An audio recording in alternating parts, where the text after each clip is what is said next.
한 주간 기독교계 소식을 살펴보는 시간입니다. 국민일보 장창일 기자와 함께 하겠습니다. 안녕하십니까? 안녕하세요. 네, 최근 한 선교사가 아마존에 있는 작은 부족을 위해서 성경을 번역했다고 들었거든요. 네네. 어떤 소식인가요? 네, 브라질 아마존에 살고 있는 바나와 부족이라고 있습니다. 이분들을 위한 성경이 만들어진 것인데요. 성경 이름도 바나와 이야기 성경입니다. 부족원이 고작 100명이라고 하는데 세상에서 가장 작은 부족 중 하나라고 합니다. 이 성경 번역은 한 한국인 선교사의 손끝을 거쳐서 완성됐는데요. 1999년부터 바나와인들과 살고 있는 강명관 선교사가 번역을 했습니다. 이 강 선교사는 사역을 시작한 지 20년 만에 바나와인들을 위한 성경을 번역했다. 굉장히 감격스럽다 이렇게 소감을 밝혔는데요. 복음을 담은 성경책이 만들어져서 더욱 활발한 사역을 할 수 있게 된 것에 감사 인사를 전했습니다. 그래요. 이 성경을 번역하는 일, 특히 아마존에서 살면서 이걸 성경을 번역한다는 게 좀 쉽지 않았을 것 같은데 어떻게 이 번역을 완성을 했을까요? 네, 그렇습니다. 이 투쟁의 연속이었다 이렇게 표현을 했는데 50도에 육박하는 불볕더위 속에서 독충 중에 이제 몸을 파고드는 독충이 있는데 이런 독충도 피해가며 싸웠던 시간이었다고 합니다. 게다가 아주 단순한 언어로 대화하는 바나와 사람들에게 성경의 추상적 의미를 이해시키는 것도 굉장히 까다로웠다고 하는데 예를 들어서 이 어린 양을 번역할 때 에피소드가 상당히 재미있습니다. 아마존 밀림에는 양이 살지 않거든요.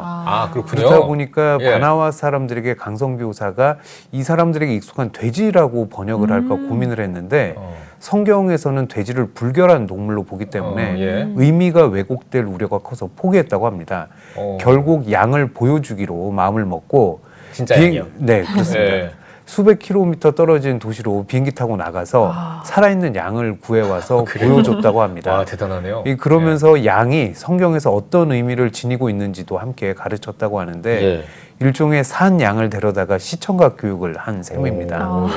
이 또 아마존에 양이 없다 보니까 이 양이라는 동물의 이름이 있을 리가 없죠. 그렇겠네요.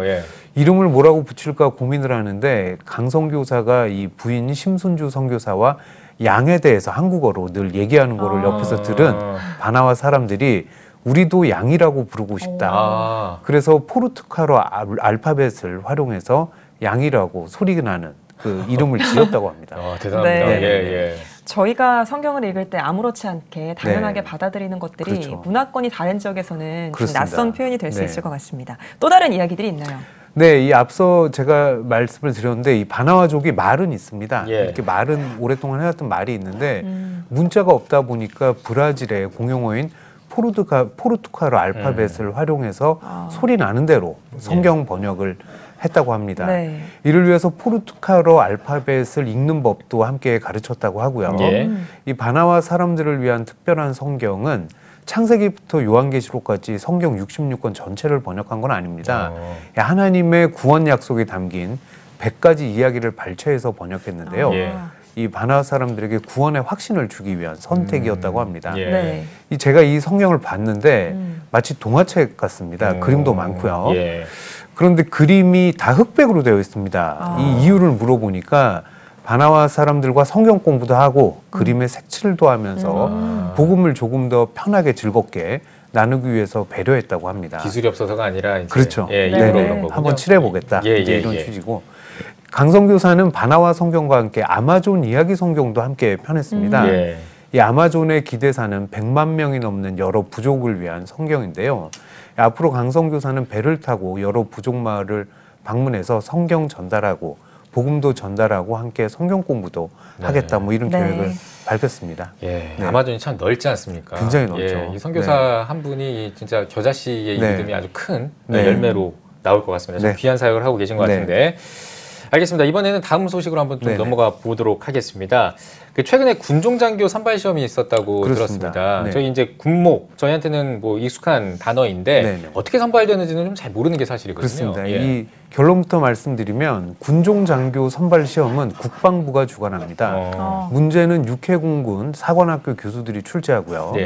국어와 국사, 윤리, 사회, 영어 등 5과목에서 각 25문제가 출제됩니다. 출제위원들은 휴대폰을 반납하고 학습을 하면서 문제를 출제하는데 시험이 끝나야 귀가할 수 있다고 합니다. 네. 선발 과정을 좀 더 자세히 설명해 주시죠.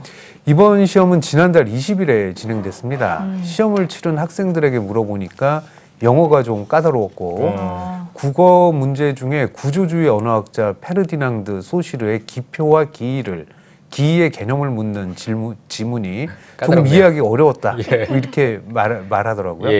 이 국방부는 올해 26명의 기독교 군종사관 후보생을 선발합니다. 이 군목 후보생인데 10개 교단 27개 신학대 2학년 남학생들이 지원할 수 있습니다. 올해 입시 경쟁률은 4대 1이었다고 합니다.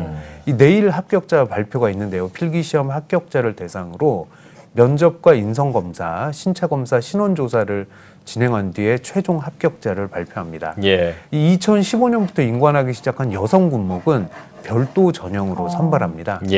올해 합격한 후보생들은 신학대학원을 졸업하는 2025년 목사 안수를 받고 군목으로 임관하게 됩니다. 그렇군요. 뭐 군 복음화는 물론이고요. 또 군대에서 이제 군대 그 전력을 강화하기 위해서는 이 군목의 임무가 정말 중요할 것 같은데요. 이 군목의 임무, 그러니까 이 군목의 우리나라 군목의 역사에 대해서 조금 짚어주신다면 어떨까요? 이 우리나라의 첫 군목은 해군에서 배출됐는데 1948년 해군 참모총장이던 손원일 제독이 당시 이화여고 교목이던 정달빈 목사를 군목으로 초빙한 게 시작입니다. 정 목사는 비공식 군목 1호로 기록되어 있는데요. 정식 군종제도는 6.25 전쟁 중이던 1951년 2월 이승만 대통령의 명령으로 시행됐습니다.